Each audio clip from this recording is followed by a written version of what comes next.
Have you ever heard the term controlling the narrative? To control the narrative, leaders or influencers aim to shape the perception and presentation of stories, events, and situations. They attempt to reframe discussions, highlighting or downplaying certain information, using specific language, and choosing particular channels of communication. This technique is leveraged to influence public opinion, safeguard the reputations, and pursue specific goals, most often driven by self-interest. Now, I'm sure you're wondering, what does controlling the narrative have to do with Easter Sunday? Well, it's because on Easter morning, 2,000 years ago, controlling the narrative became the top priority for a group of religious leaders. After having crucified Jesus and buried him, they were desperate to propagate a story explaining why Jesus' body was suddenly missing. Despite their efforts to control the narrative, they couldn't outpace the truth that Jesus had risen from the dead, that Jesus Christ was alive. Today, we're going to unpack this failed attempt to control the narrative of Jesus' resurrection and the ongoing unsuccessful efforts to control the Easter narrative for over 2 millennia.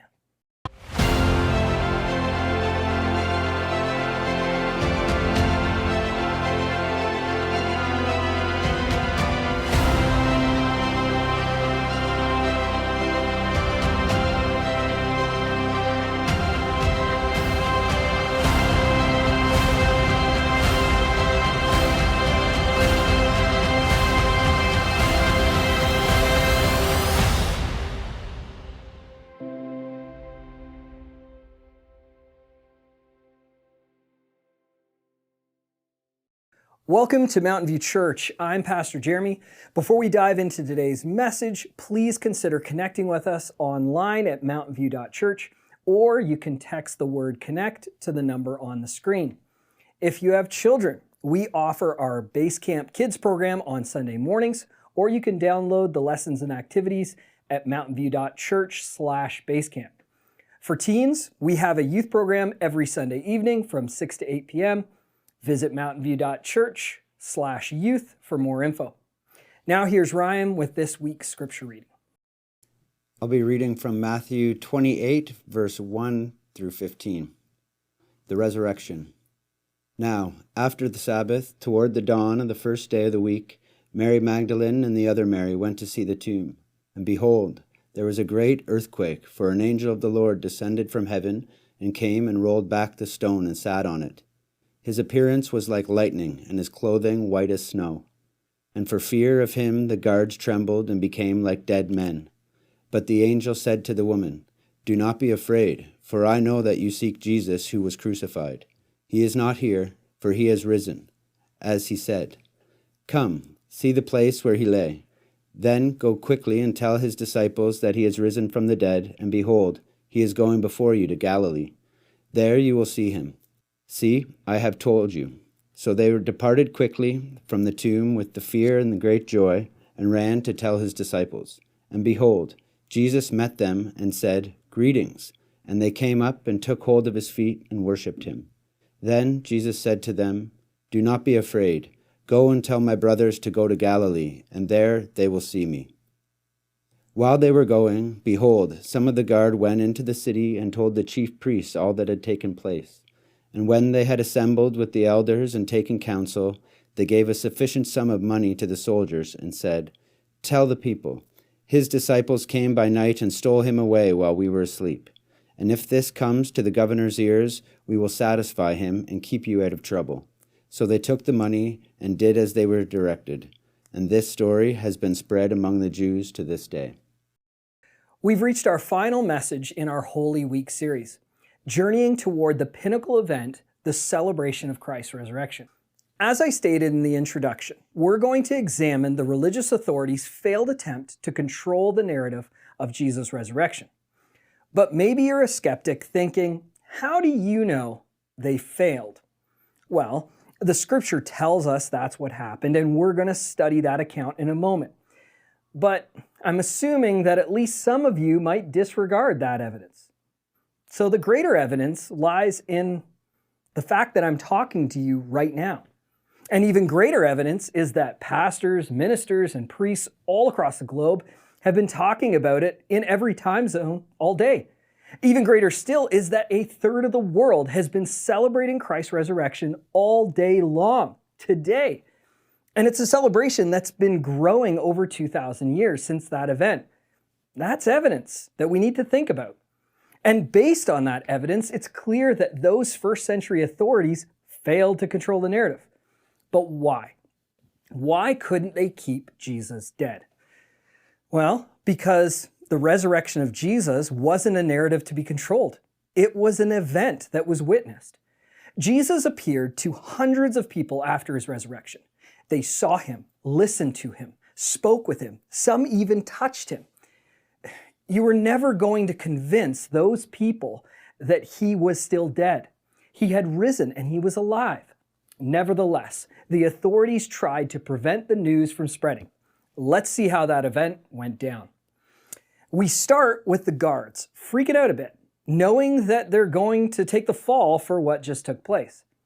Starting in verse 11 of Matthew 28, we read, "While they, Mary Magdalene and the other Mary, were going to tell the disciples to meet Jesus in Galilee, behold, some of the guard went into the city and told the chief priests all that had taken place." This passage might bring up a few questions right out of the gate. First, who were the guard? And why only some of the guard? Were there others? Where were they? Well, the guard likely refers to the group of Roman soldiers who were assigned to secure the tomb of Jesus after his burial. The passage states that some of the guard went into the city to report to the chief priests, indicating that not all the guards went.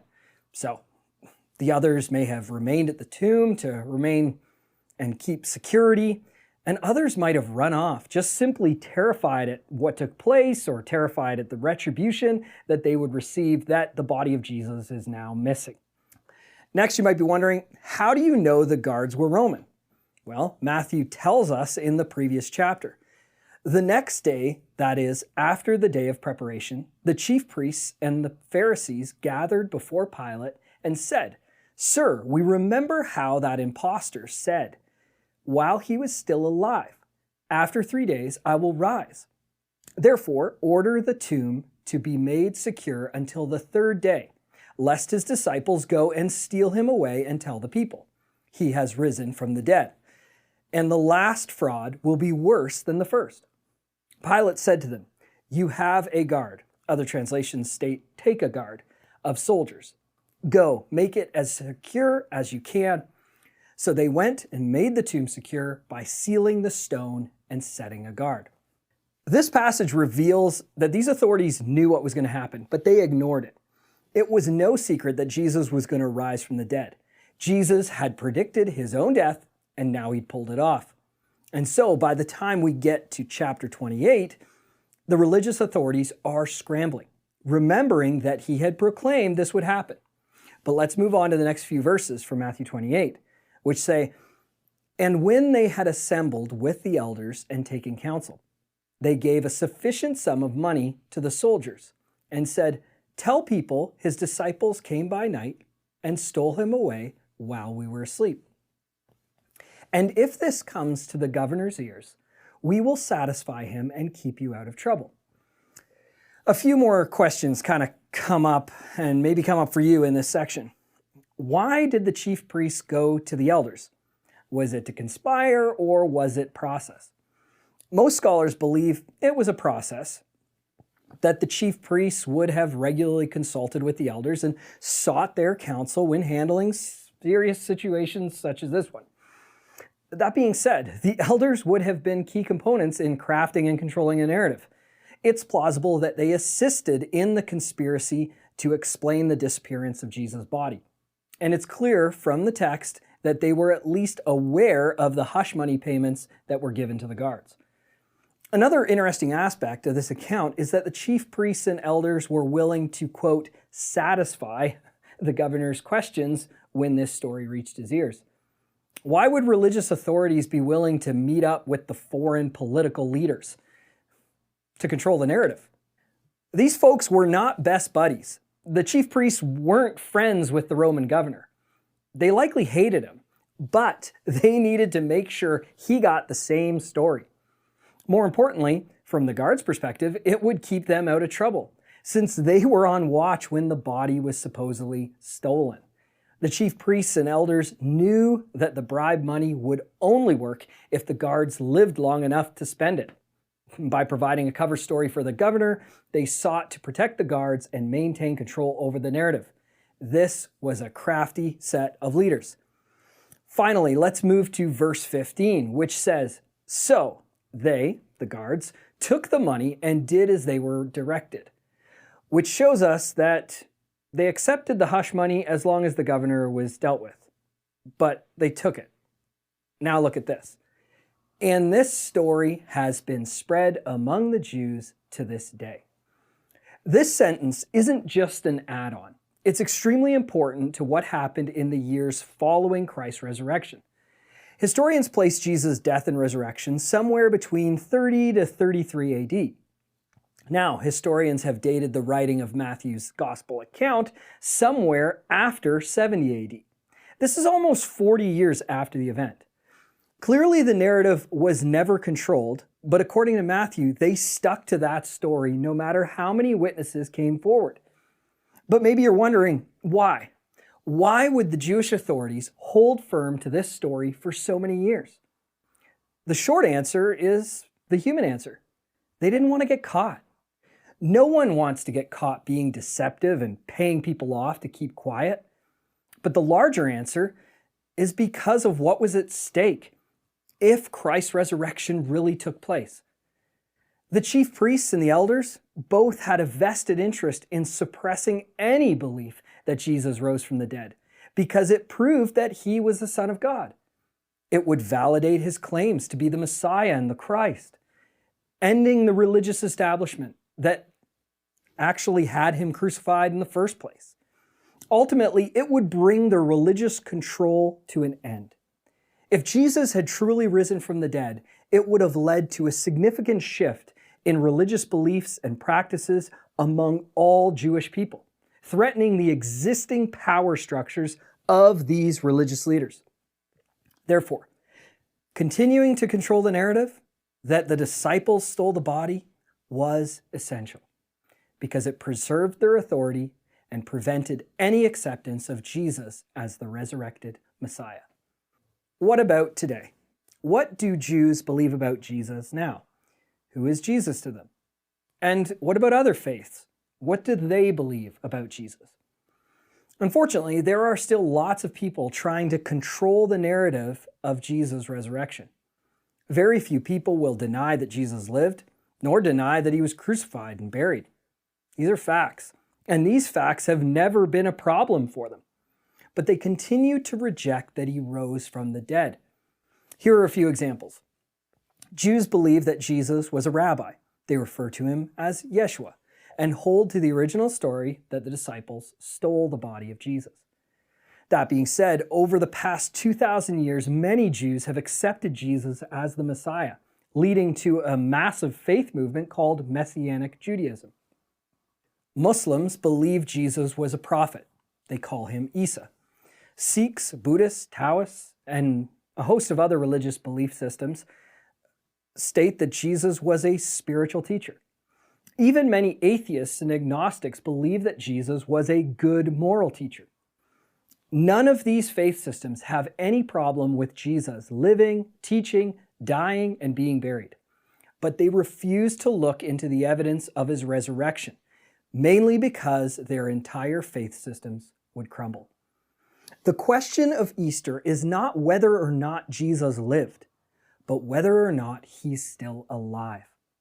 The event that everyone around the world is either celebrating or questioning today is the resurrection of Jesus Christ. Every Easter, countless individuals will continue to propagate the narrative that the disciples stole the body of Jesus to protect their religious, social, and cultural beliefs. Acceptance of the resurrection as a historical fact threatens existing worldviews, threatens social norms and authority and power structures. By promoting the idea of the stolen body, These authorities aim to maintain control over beliefs and identities and social influence and a host of other things. Accepting the resurrection of Jesus, however, would change everything. You can't control the truth. More importantly, you can't control God's Holy Spirit, bringing people to that truth. Every year, Christianity spreads, most often in the places where the truth is being silenced. Not because Jesus was a great moral teacher, but because he's alive. He's still alive. The resurrection of Jesus isn't a controlled narrative. It's a historical event. In a letter to the Roman Church found in the Scriptures, the Apostle Paul writes, "If you confess with your mouth that Jesus is Lord and believe in your heart that God raised him from the dead, you will be saved." And millions upon millions upon millions of people over the past 2,000 years have experienced that salvation that Paul spoke about. There is a supernatural transformation that takes place in the heart and the mind of a lost sinner when they place their trust in the resurrected Jesus Christ. He's alive, and he is still on the move. No amount of crafty storytelling will ever stop him. If you hear nothing else from me today, hear this. Don't let anyone control the narrative for you. If you're skeptical and you have doubts, that is wonderful. Keep digging and searching and asking questions. Strip away every voice, even mine, and research Christ and his resurrection for yourself. Look at the historical, archaeological, and logical evidence, then make your decision for yourself. If you believe in God, then pray and ask him to reveal the truth to you. Then follow wherever he leads you. That being said, maybe you've already reached a conclusion. After reading this account in Matthew's Gospel and listening to this message, perhaps you're at a point where you believe that God really did raise Jesus from the dead. Maybe you're at a point where you're ready to give your life to Jesus. If that's you, that's amazing. And I would invite you to pray this prayer with me right now and start your journey with Jesus. Dear God, I know I'm a sinner, and I ask for your forgiveness. I believe Jesus Christ is your Son. I believe that he died on the cross for my sin and that you raised him to life. I want to trust him as my Savior and follow him as Lord from this day forward. Guide my life and help me to do your will. I pray this in the name of Jesus. Amen. To everyone who joined us today, thank you for spending Easter with Mountain View Church. Please plan on attending next week and throughout the month of April.